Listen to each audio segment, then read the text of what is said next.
All right.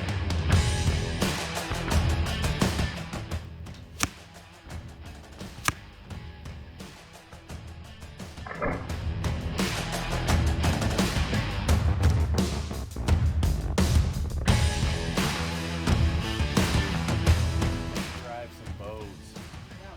All of them.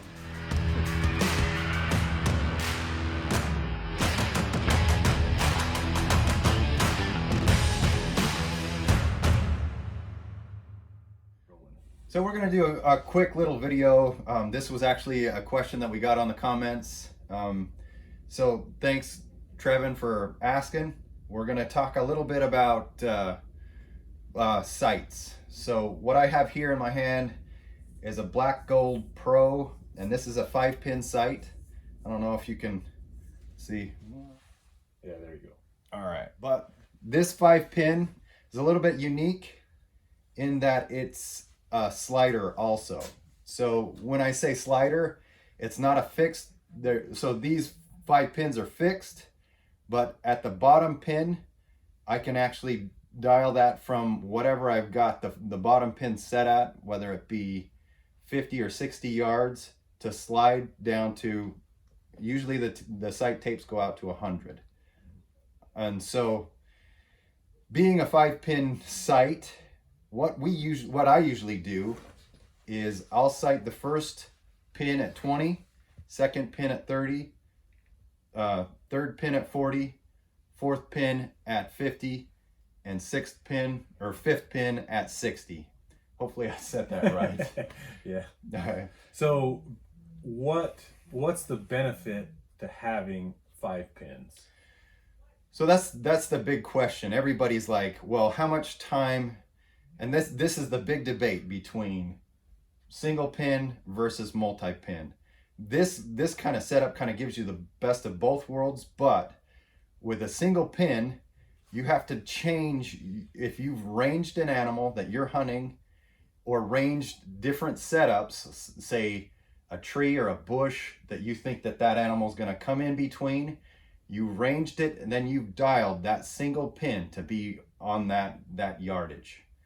So there's situations and when that's going to be easy. If you walk into a setup and you're actually calling an animal through a certain, let's say if you're elk hunting, you can call that elk into a certain area, and is that always the way it happens? No, but you've got some type of prediction, and even then, sometimes you get time to range the animal itself and dial into that.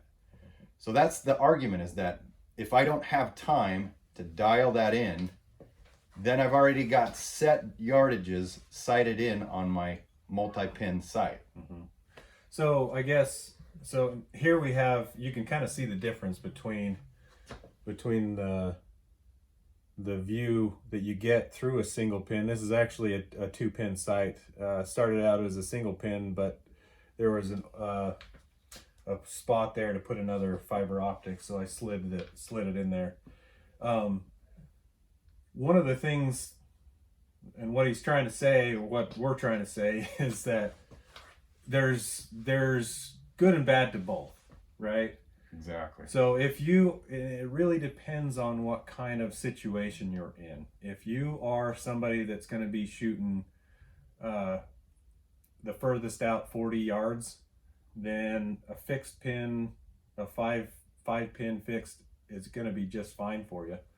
But if you're in a situation where you think you might be reaching out further than a 60 yards, then you might need something like a slider.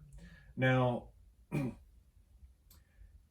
if you like to have all the pins in your sight ring, those 5 pins, then the 5-pin slider is a good option. There's also 3-pin sliders, and then the single pin. I like the single pin because it keeps your field of view wide open. So that's the benefit to having a single pin as opposed to having the 5 pins, correct? So like he's saying, when you look and you get this sight centered in your peep, there's a lot going on in here. There's all of those pins.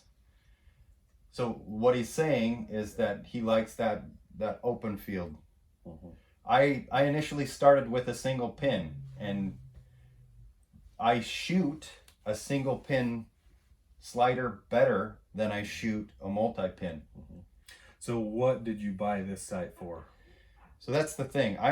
This sight I would use in hunting situations. Mm-hmm.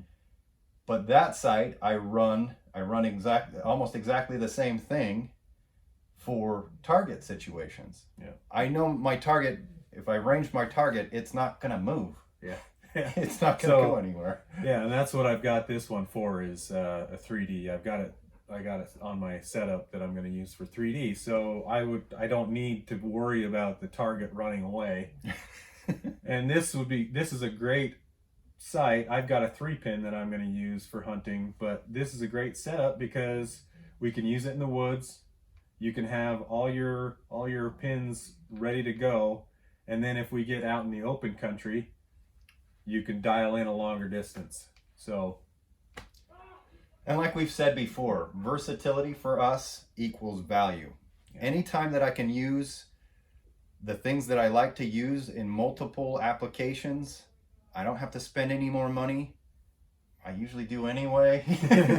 But then versatility gives it a lot more value. Yeah. So there's all kinds of other topics that we kind of touched on that are big debates out in the archery world that are, well, all right, so you get to 60 yards. Do you really need to shoot farther than 60 yards? Well, if you know the difference between deep woods hunting and out in the open country in the West, yes, you may not get any closer than 60 yards. So if you're comfortable shooting that distance and you've practiced, why not? All right. So that's kind of been our discussion between fixed 5-pin sights, even though this is not a fixed 5-pin. This does have the sliding capability, and a single pin slider. If you want us to review these things, let us know. Yeah, we've got them. We can talk about them. And there's things I like Josh said. There's pluses, minus to both of them, and they're really just our opinions that we've formed over time using these types of sights. So, yeah. And this one, I don't know if I mentioned it. It's the Fast Eddie XL. All right. So once again, like, subscribe, comment, let us know what you think. Bros before bows.